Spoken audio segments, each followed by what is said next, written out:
Now we'll use the third step in the ANOVA-F test, which is to assess the evidence using the ANOVA-F test in StatCrunch. Like we said, the formula to find the F statistic is too complicated, so we'll just use StatCrunch. Now that we know the conditions are met for the use of the ANOVA test, let's look at the StatCrunch ANOVA printout for scenario 2. Analysis of variance results, the data stored in separate columns. Okay, the N value for each business, English, math, psychology is 35. The mean we gave, and here's the standard error. Okay, StatCrunch calculated that for us.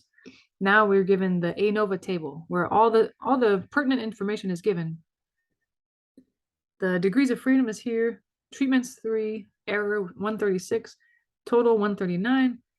The F statistic they gave us, like we said, that was obtained using some complicated formula we're not super interested in right now, maybe in a future class, but the p-value is less than 0.0001, which I think that's what's going to give us whether we can reject the null hypothesis or not.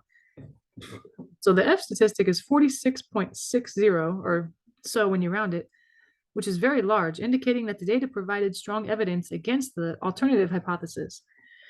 StatCrunch reports that the associated p-value is less than 0.0001, which supports a conclusion of reject the null and accept the alternative hypothesis.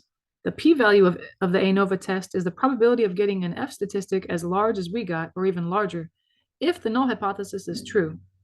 In other words, it tells us how surprising it is to find data like those observed, assuming that there is no difference among the population means.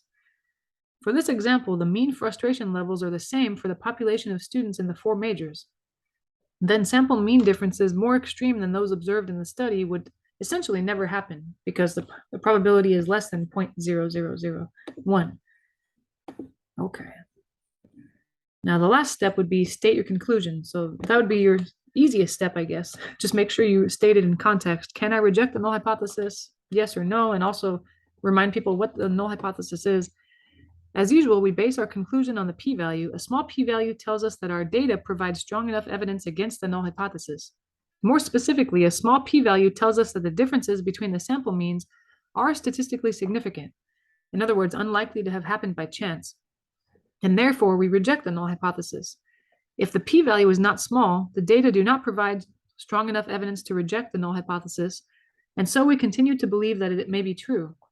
A significance level or cutoff probability of 0.05, like we've seen a lot of times, 0.05, or in percent form, 5%, can help determine what is considered to be a small p-value. So greater than that, you can't reject the null hypothesis. Less than that, you can reject the null hypothesis. Our conclusion for this example is that the data from this scenario suggests that the mean frustration levels differ for the population of students majoring in business, English, math, and psychology at the university where the data was conducted.